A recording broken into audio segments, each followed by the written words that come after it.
I really don't mind. Like, You wouldn't have an ethical issue with someone stunning your cat and slitting their throat? no, if no, I really wouldn't. Have you ever had any pets?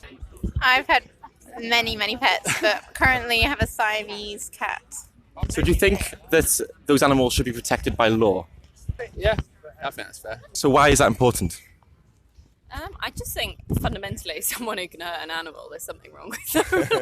I just don't think it's a good thing to allow in society, to be honest. Yeah, okay. So what about other animals other than sort of pets then? Should they be protected by law? Is this going down the vegan route? Possibly. So what about other animals then? What about pigs, chickens and cows? But I definitely believe it's fine to kill animals. I've actually killed animals myself, so I was I'm very happy to do that, but like you say, it's minimizing the pain, the suffering, the time. Do you think there's, say, a difference between, let's say, a pig and a dog in their capacity to feel pain or suffer? No, probably not. No, same. Right. So do you believe that pigs should be protected from harm just like dogs? Just don't really think about it. No, of course, this isn't something we ever think about, right? Yeah, you just don't think about it, and when you think about it, you're like, yeah, but am I going to change? But I think we both make conscious decisions. Like, Yeah, we eat less, way less meat, and a lot more like sort of better sources of things. There is a difference between something that's sort of factory farmed to a pig that gets raised on a farm and actually gets to have sort of a normal life. Yeah, so if we hypothetically imagine two pigs, so one of them has been a factory farm pig, terrible life, miserable. Then we have another one who's had a really, really happy life, lots of space, belly rubs every day, really happy. And I was going to kill one of them. Would you say it would be ethical for me to kill the happy one and unethical for me to kill the miserable one, or would you say it's both wrong? In essence, it's both wrong, isn't it? Yeah. So you mentioned how you have killed animals in the past. So how did it make you feel when you did that? Well, I was a child at the time, so I didn't grow up in this country, but so I felt it was just a normal part of life. Like, everyone killed their own animals, everyone bred animals, and again, it was free range. And I saw the animals grow up, and we actually named them and everything. But I didn't feel like when we were killing them, I wasn't like, this is an unnatural thing to do. Like, for me, it felt very natural and part of how things work. Did you feel any empathy for the animal? I think, yeah, but at the same time, I thought, like, for me, that was their place in society and they were fulfilling their role. Yeah, I mean, I guess we kind of put that onto them, though, don't we? Yeah. We're putting onto them, we're going to kill you for food so we can consume you, but they have no... The same thing. So other animals will kill other animals. Yeah. But I suppose... I don't understand why we're having that sort of complex sort of guilt feeling, because they don't have it. Yeah. So, like a lion, for example, will eat a gazelle, but does the lion need to eat the animal to survive? Yeah, but we also have teeth that are designed for eating meat. Like, we are omnivores. Vegans will talk about having a really well-balanced diet and they'll try and source things, but actually quite a lot of the stuff they eat won't be from here. It will come from other places. So the biggest one we've got is avocados. Yeah. Where do they come from? They come from South America. What do? They have to, there's massive deforestation out there. Yeah. They take 25% more water to grow. You know, that's exactly the same environmental impact. Again, we're comparing it to killing an animal, but that's actually having a massive environmental impact on humans out there, because they're not growing what they'd normally grow themselves, and it's changing that.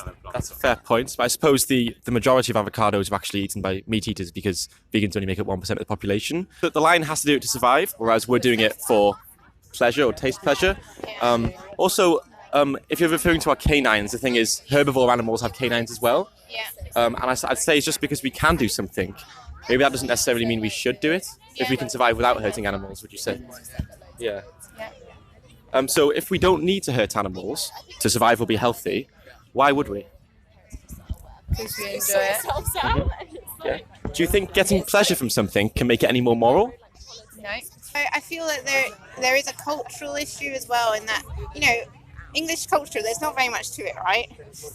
But we do have roast dinners. Yeah. Like, and there's things like that, like that you do actually lose your heritage a bit by removing an element of it. Yeah, I definitely agree that it's a tradition to eat animals. But I suppose in other cultures, Saudi Arabia, for example, it's part of their culture to treat women worse than men. Would you say that because it's part of their culture, would you say that makes it any more moral to do that? No. I don't think so. So do you think that because it's part of our culture to eat animals, does that make it any more moral to do so? No, I don't think so. I always look at stuff as more of a athlete point of view. Study quite a lot of sports science, working with quite a lot of elite athletes. I know this is going to cause problems. They cannot get the amount of protein they'd need from having just vegan sources. Now they can switch, they can like incorporate lots of vegan stuff in, but at some point they are going to need some kind of meat source if they want to perform, and that's just fact, unfortunately. Okay. So what would you say to sort of athletes who are living plant-based, so like Germany's strongest man, for example, or David Haye, the boxer, Nate Diaz in MMA? What would you think of that? I mean, does that sort of go against what you're saying there? Again, we're talking about 2 or 3 athletes that have come out. Yeah. It works for them. Yeah. I think one thing I've learned from nutrition is individuals. So we're both telling you to cut out meat for both of us totally would be very difficult. Yeah. But I think the overall message of the Bible is that like God created the world for us to rule over in a way that God rules over. So basically in like a completely loving and kind way. So like I actually agree with, I think what you're saying is way more Christian than most Christians, probably myself included, live. And I guess I just got to work out how to apply that and what that looks like, and probably like being less greedy and pleasure oriented would help a lot. Did it cause you any distress at all when you saw an animal suffer? As a child, you're like naturally curious. So to see what's inside something is like, wow. So like I remember once my dad gave me like a heart of a chicken that was still beating, like even though it's outside the chicken. And like for me, it was just curiosity. I wasn't like scared. I wasn't anxious because it was my dad as well. I trusted him. Like it wasn't for me anything like, and I didn't really associate it with the chicken itself. Like it, yeah. I never ever felt like I don't want to do this. It was part of what we did. I mean, there's so many things I believe that are happening to animals that people just aren't aware of, and it's happening in the UK. So, for example, in the egg industry, when they're breeding the chickens, they only need the hens, the females, because they're the ones that lay the eggs.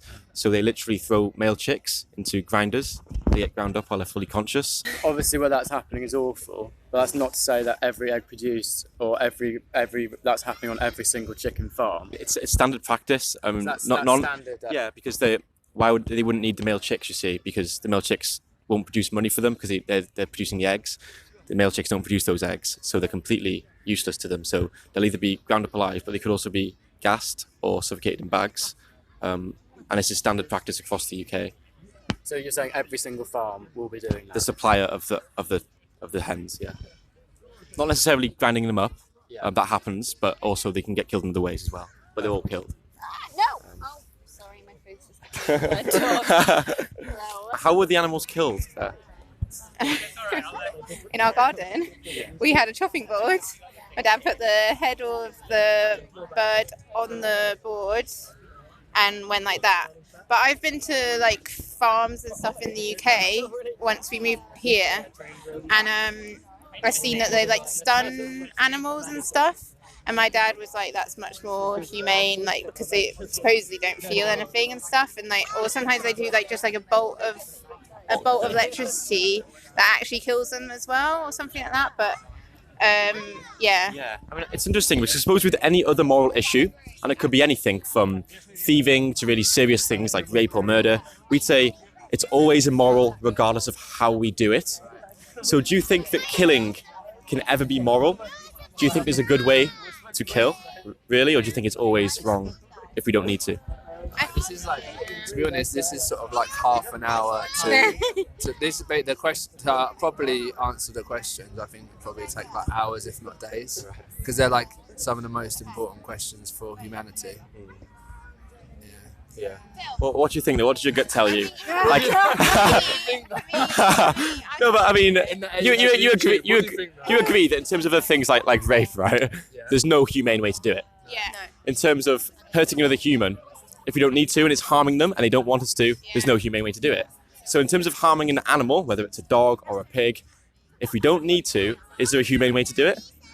I think if it's painless, personally, I think that is fine. Okay, so you have a cat. Yeah. If I was to put a bolt gun in your cat's head and then slit its throat, so you didn't feel any pain, Yeah. would that still be an ethical issue? No, I actually am quite happy to like put down my cat if it gets too ill or something like that. Like for me, I see as animals as in a certain place in society, Yeah. and I wouldn't have an issue with it. I've considered it before But- when she was really ill. But you said when they're ill, right? So that's because you think it's in their best Yeah. interest to be euthanized. But that's not what I'm talking about. I'm saying going up to your cat, maybe I like the taste, Yeah. maybe I just enjoy it. So it's the animal's not ill, just like the pigs we eat aren't ill. If they want to eat it, and obviously they've negotiated like with me somehow that I don't want to give away my cat. Like, fine. I really don't mind. Like, You wouldn't have an ethical issue with someone stunning your cat and slitting the throat. no, if no, I really wouldn't. But would you say that living a vegan lifestyle where you don't support any of the industries that harm animals, would that be more in line with your own morals? It is in line with my morals and values. Am I a totally moral person? No, I'm not, but I always try and be a good person, and the way to do that is do what I know is right as much as I can of the time. Yeah. Like one day, hopefully I will cut out meat when I can find a diet which is sustainable and which I can afford. Then that's maybe the way I can go down. But if I can do that in the future, that's where I'm looking to go. Okay, amazing. I'll stop it there, guys. If I was to give you write down like, a YouTube video, would you consider watching it? Yeah. Oh, amazing. Thank you very much. That was really interesting. Well, thanks very Sorry, much. that was a really long 5 minutes. Sorry.